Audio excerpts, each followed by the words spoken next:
اعوذ باللہ من الشیطان الرجیم بسم اللہ الرحمن الرحیم۔ MS نیوز HD5 کی ناظرین السلام علیکم۔ امید ہے آپ لوگ سب خیریت سے ہوں گے۔ آج کا ہمارا مین ٹاپک ہے، آج امت مسلمہ کا لیڈر جیل میں قید ہے اور قاضی فاض عیسیٰ کو سپریم کورٹ میں عبرتناک شکست کیسے ہوئی، یہ آپ لوگوں کے ساتھ انفارمیشن شیئر کریں گے، اور ساتھ ہی حامد میر صاحب کا جو انکشاف بھرے پروگرام تھا اس پر ہم بات کریں گے۔ حامد میر صاحب نے کون سے انکشاف کیے اس پر بات کریں گے، اور قاضی فاض کو کیسے شکست ہوئی اور امت مسلمہ کو اس وقت جو مسائل ہیں اس کا حل کیا ہے اور اس کو لیڈ کون کرے گا۔ سب سے پہلے آپ کو بتاتے ہیں کہ عمران خان امت مسلمہ کا پاور لیڈر ہے اور پاورفل لیڈر ہے، کیونکہ پاکستان کے پاس معاشی وسائل نہ ہونے کے باوجود پاکستان کا لیڈر عمران خان بہت پاورفل ہے، جس کی گواہی نون لیگ کے صحافی اور نون لیگ والے خود دیتے ہیں، اور اس کی اندازہ آپ انٹرنیشنل میڈیا پر بھی لگا سکتے ہیں۔ جب عمران خان کے لفظ نکلتے ہیں منہ سے تو وہ پوری دنیا کی میڈیا کی زینت بنتے ہیں۔ جیسے کہ آپ جانتے ہیں عمران خان اس لیے پاورفل ہے کیونکہ عمران خان نہ امریکہ سے، نہ برطانیہ سے، نہ یورپ سے کسی سے خوف زدہ نہیں ہوتا۔ عمران خان جو منہ میں آتی ہے بات حق کی وہ بات کہتے ہیں اور اس بات پر ڈٹ جاتے ہیں۔ جیسے کہ آپ جانتے ہیں کہ افغانستان سے جب امریکہ کی فوجوں کو نکالنے کا معاملہ ہو تو عمران خان نے ہی مذاکرات کی، کو جب ڈونلڈ ٹرمپ نے کیا تو پاکستان پر جو کیے تو عمران خان اس وقت وزیر اعظم تھے۔ عمران خان نے اس کا جواب ٹویٹر پر فوری طور پر ڈونلڈ ٹرمپ کو جواب دیا، اور ڈونلڈ ٹرمپ اس کے بعد خاموش رہ گئے، اور اس کے بعد پھر مذاکرات ہوئے قطر میں مذاکرات کامیاب ہوئے۔ مذاکرات کامیاب ہونے کے بعد افغانستان سے امریکہ فوج نکل گئی اور اس کے بعد عبوری حکومت طالبانوں کی ہے۔ جیسے کہ آپ جانتے ہیں کہ عمران خان جب فلسطین کا مسئلہ ہو یا غزہ کا مسئلہ ہو تو اس وقت سٹرونگ پوزیشن لیتے تھے۔ جیسے کہ عمران خان صاحب کو میں نے پچھلے ویلاگ میں بتایا کہ عمران خان اسماعیل ہانی کے قتل پر بہت سخت اور شہادت پر بہت سخت رد عمل دیا، جس پر کہا کہ اسرائیل کی بربریت ہے اور اسرائیل نے ایران میں اس کو شہید کیا ہے، جس پر عمران خان نے کہا ہے کہ امت مسلمہ کو اکٹھا ہونا ہوگا اور اس پر بات کرنی ہوگی۔ آپ دیکھیں کہ عمران خان دیکھتے ہیں اس پیسے کے زیادہ طاقتور سعودی عرب اور دوسرے ممالک میں، لیکن ان کے پاس اتنی طاقتور لیڈر شخص نہیں ہے جو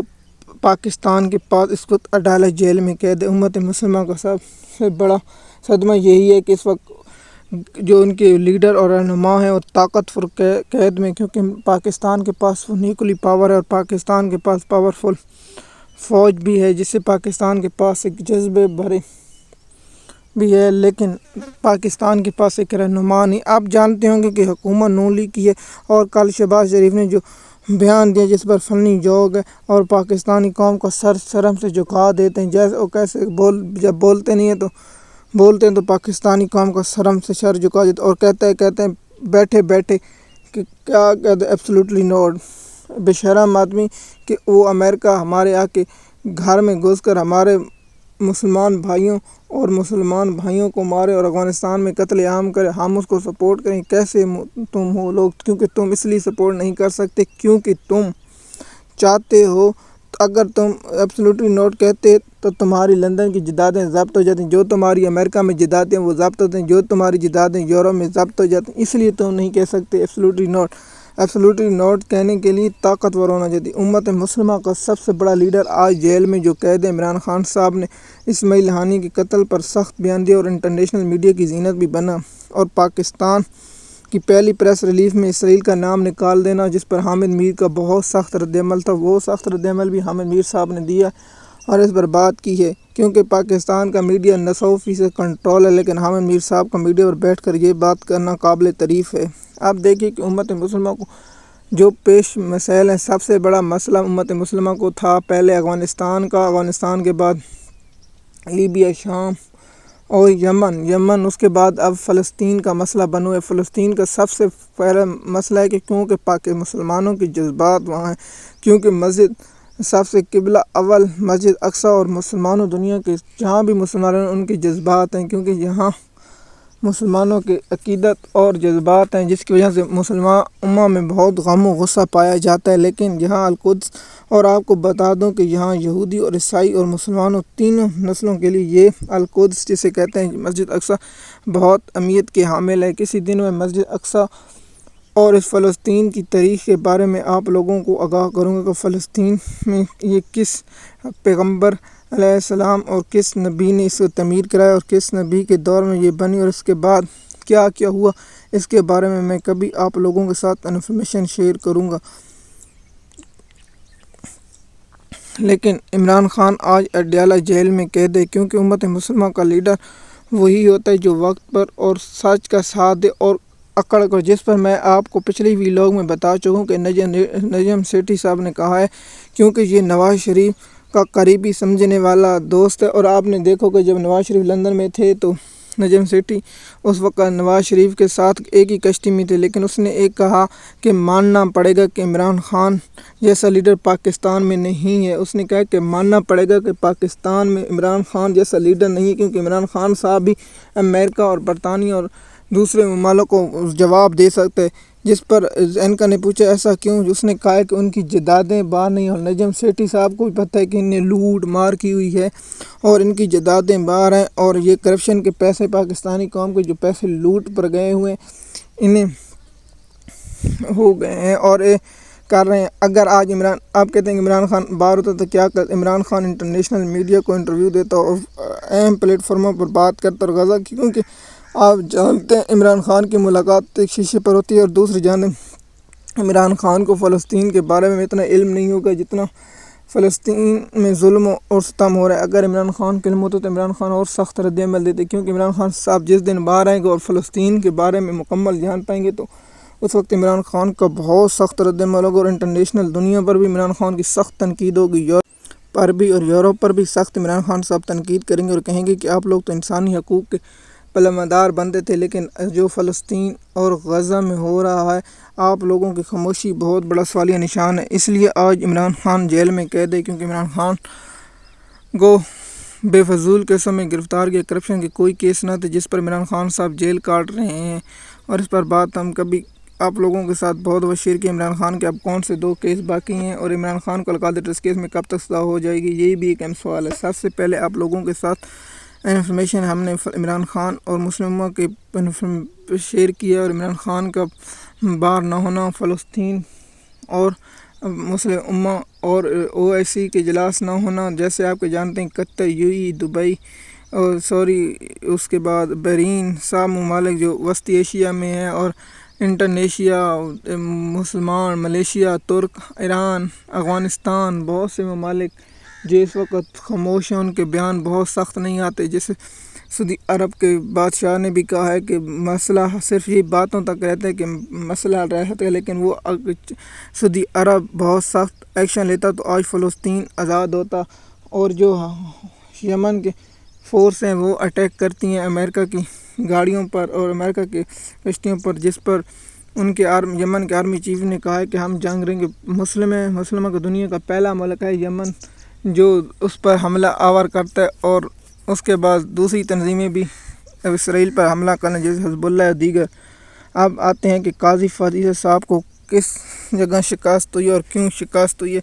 اس کی انفارمیشن دیں گے۔ قاضی فائز صاحب ایک نیا قانون بنایا تھا جس میں چیف جسٹس بندیال صاحب کا اختیارات روکنا چاہیے۔ بندیال صاحب بینچ بناتا تھا اور خود بیٹھ جاتا، جس پر بندیال کو اس میں روکنے کے لیے نون لیگ کی حکومت ایک قانون بنایا تھا۔ اس قانون کو پریسیڈنٹ اینڈ پریکٹس کہتے ہیں، اور اس میں 3 رکنی کمیٹی بنی۔ 3 رکنی کمیٹی کون تھی؟ جو سینئر 3 جج تھے، مثال کے طور پر اس وقت تھے چیف جسٹس بندیال اور چیف جسٹس قاضی فائز اور جسٹس سردار طارق مسعود۔ یہ 2 اکٹھے تھے، اس لیے وہ چاہتے تھے کہ میں پاس اختیار آ جائیں، اس وقت میں چیف جسٹس بن جاؤں، لیکن جس بندیال نے اس کو فیصلے کو معطل رکھا، اس کے بعد یہ چیف جسٹس قاضی فائز صاحب نے کام چھوڑ دیا، اور اس کے بعد چیف جسٹس قاضی فائز صاحب چیمبر میں کام کرتے رہے، لیکن اس کے بعد قاضی فائز صاحب کو ادھر کریا، اور اس کے بعد قاضی فائز جب چیف جسٹس بنے تو فوری طور پر یہی کیس مقرر کیا اور اس کیس کو سماعت کے لیے مقرر کیا، اور کہ فل بینچ اس کی سماعت کی، اور قاضی فائز صاحب کے 3 کیسوں میں، ایک کیس میں 2 میں قاضی فائز کو فتح ہوئی اور ایک کیس میں قاضی فائز کو شکست ہوئی۔ قاضی فائز صاحب اور اس وقت جسٹس اعجاز الاحسن صاحب تھے، اس کیس کو بنایا گیا، لیکن قاضی صاحب کو اسی اپنے بنائے ہوئے قانون میں شکست کا سامنا کرنا پڑا، اور قاضی فیضی صاحب کو اب یاد ہوگا کاش میں ایسا نہ کرتا۔ سب سے پہلے آپ لوگوں کو میں بتانے کا کرتا ہوں کہ سب سے پہلے آپ جانتے ہوں کہ قاضی فیضی صاحب نے کمیٹی بنے، اس کی کمیٹی میں پہلے تو شامل تھے جسٹس اعجاز الاحسن صاحب اور جسٹس طارق مسعود صاحب۔ جیسے طارق مسعود صاحب تو قاضی فیضی صاحب کے حق میں جاتے، جب جسٹس قاضی فیضی صاحب ریٹائر ہوئے تو اس کے بعد جسٹس منصور علی شاہ اور جسٹس اعجاز الاحسن بن گئے دو سینئر، لیکن اس کے ساتھ جب جسٹس اعجاز الاحسن صاحب نے استعفیٰ دیا، اس کے بعد جسٹس قاضی فیضی صاحب اور جسٹس منصور علی شاہ اور جسٹس منیب اختر صاحب کمیٹی میں شامل ہو گئے، اور کمیٹی میں شامل ہوئے تو جسٹس منصور علی شاہ ہمیشہ جسٹس قاضی فیضی صاحب کے ساتھ دیتے تھے، لیکن جب مخصوص نشستوں کا فیصلہ آیا تو اس کے بعد قاضی فیضی صاحب کو شکست ہونے لگی، اور جس پر ابھی تفصیلی فیصلہ آیا نہیں۔ جب پی ٹی آئی کی درخواستیں گئی اس میں تفصیلی بات کر چکا ہوں، لیکن وہ لیکن نواز شریف صاحب کی ابھی درخواست نہیں گئی تو اور الرٹ نمبر کر دیا اور بینچ کے سامنے، جسے بینچ میں سختی سے رد کرتے ہوئے کہا اور سختی سے رد کرتے ہوئے کمیٹی نے کہا کہ یہ کیس مقرر نہیں ہو سکتا، کیونکہ اس کیس میں ابھی بہت کچھ ہونا ہے، مثال کے طور پر تفصیلی فیصلہ آنا ہے، اس لیے اس کیس کو مقرر نہیں کیا، اور گرمی کی چھٹیوں کے بعد مقرر کیا ستمبر۔ اور اس کے بعد قاضی فیضی صاحب نے نوٹ لکھا کہ اور قاضی صاحب نے بہت سے ریمارکس دی جس میں کہا کہ انسانی حقوق کی خلاف ورزی ہو رہی ہے، اس کیس کو مقرر کرنا چاہیے، لیکن قاضی فیضی صاحب کو اس وقت میں حیران ہوں جس سے منصور علی شاہ جس سے منیب اختر کیوں نہیں دیتے کہ آپ کو کہنا چاہیے تھا کہ اس وقت آپ پی ٹی آئی کے بلے چھنجانے کو فیصلے کو نظر ثانی کی درخواست کو اور ملٹری کو اور دیگر کیسوں میں قاضی فیضی صاحب کو وہ مقرر کرنے چاہیے، لیکن قاضی فیضی صاحب اس کیس میں بھی شکست کا سامنا کرنا پڑا، اور جیسے منصور علی شاہ اور منیب اختر نے ارشد شریف کی میں اگلے ویلاگ میں اس میں بتاؤں گا، جیسے منصور علی شاہ اور جیسے منیب اختر نے نیا بینچ بنا، اس میں کون کون شامل ہیں اور اس میں بینچ میں کون کون ہے، اور اس پر میں بات کروں گا، تو آپ لوگوں کے ساتھ تفصیلی بات کروں گا۔ سب سے پہلے کہ اس بینچ کو تشکیل دے دی اور مصون نشستوں والا کیس میں بھی عمران جس پر جسے قاضی فیضی کو شکست ہوئی، اور اس کیس میں بھی قاضی فیضی کو شکست ہوئی، اور اس کے بعد ہم آپ لوگوں کے ساتھ انفارمیشن یہ شیئر کرتے ہیں کہ حامد میر صاحب کا انکشاف کیا ہے۔ حامد میر صاحب نے کون سے انکشاف کیا؟ حامد میر صاحب نے کہا ہے کہ عمران خان کو 3 بار ڈیل کی کوشش کی، عمران خان نے تینوں بار ڈیل کی آفر مسترد کر دی، اور حامد میر خان صاحب نے کہا ہے کہ عمران خان کے پاس جب بھی کوئی پیشکش لے کر جاتے ہیں عمران خان کہتا ہے میں اپنے اصولوں کے مطابق ڈیل معاہدہ کروں گا، اپنے اصولوں کے خلاف ہم نہیں جاؤں گا، میں سر پر کفن باندھ کر آیا ہوں،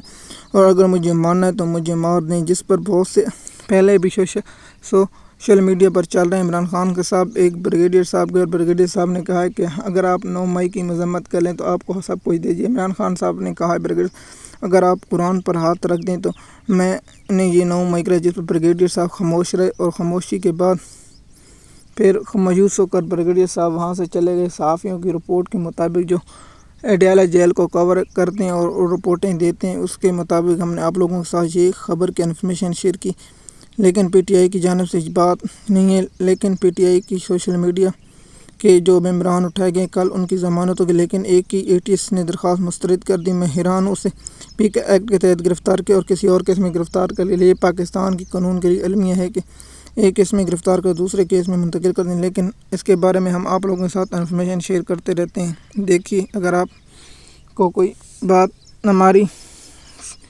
پر رائے دینا چاہتے ہیں آپ نیچے کامنٹ میں دیا کریں، جیسے میں نے حامد میر کا انکشاف بتایا اور دیگر کا انکشاف بتایا اور آپ لوگوں کے ساتھ انفارمیشن شیئر کی ہے۔